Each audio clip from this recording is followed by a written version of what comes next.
मी कैलास पवार, भूमी foundation महाराष्ट्राची सामाजिक संस्था।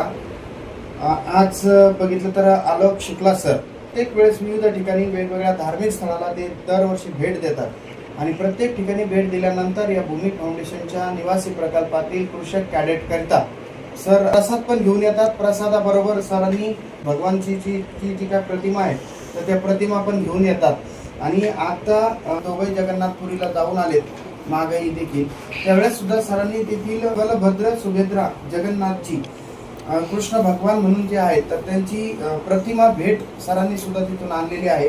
प्रसाद सुद्धा तिथून सरांनी आम्हाला आणलेला आहे आणि प्रार्थना सुद्धा करतात की भूमी फाउंडेशनचं काम अतिशय चांगल्या स्वरूपाचं असंच सदैव पुढे चालू दे अशी भगवानला ते प्रार्थना करतात। आणि आताच जस्ट 15-20 दिवसापासून म्हणजे मला वाटतं 15-20 दिन हो गए सर।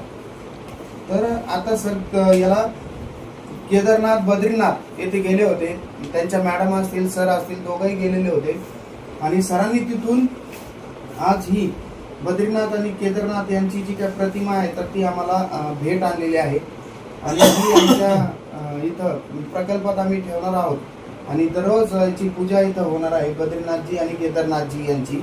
त्याच्यानंतर आम्हाला प्रसाद देखील त्यांनी या स्वरूपाचं हे केलेला आहे आणि ते पण बेलपत्रामध्ये आणलेलं आहे। म्हणजे खूप छान प्रकारे सरांचा एक कल्पना शक्ती जर म्हटलं तर खूप अफाट आहे आणि त्यामुळे मी सरांना खूप खूप धन्यवाद देतो।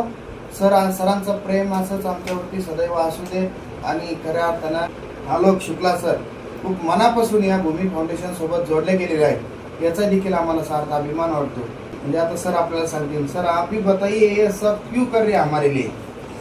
नमस्कार, मेरा एक ही मानना है कि अगर हम किसी भी तीर्थ स्थान पे जाते हैं और वहाँ पे दर्शन करके आते हैं, हम उसका प्रसाद दे पाएँ तो हमारी यात्रा उतनी ही ज़्यादा सफल होती है। और भूमि फाउंडेशन से मैं पिछले 1 साल से जुड़ा हुआ हूँ, इसलिए मैं इसको अपनी संस्था मानता हूँ। आता हूँ तो मुझे एक अलग अनुभव और अलग सुखद अनुभव होता है। तो मैं यहाँ के बच्चों को अपने घर के बच्चों की तरह मानता हूँ, तो मैं इसलिए उनके लिए प्रसाद और प्रतिमा लेके आता हूँ ताकि अगर वो नहीं जा पा रहे हैं तो उनको यहाँ पे उनका उस चीज़ का उस प्रसाद का लाभ मिले। ठीक है, तो उससे हमारी यात्रा सफल होती है और हमें जो है वो भगवान के साथ साथ इन बच्चों की भी दुआएं मिलती हैं। बस यही हमारा उद्देश्य है और हमारा भी हमारे घर में भी सुख शांति रहे। और ये जो है जो प्रकल्प है जिसमें कैलाश पवार जी और सुनीता पवार जी अपना काम कर रहे हैं, इसको संभाल रहे हैं व्यवस्थापक के रूप में, उसकी भी निरंतर प्रगति हो, यहाँ पे बच्चों की प्रगति हो।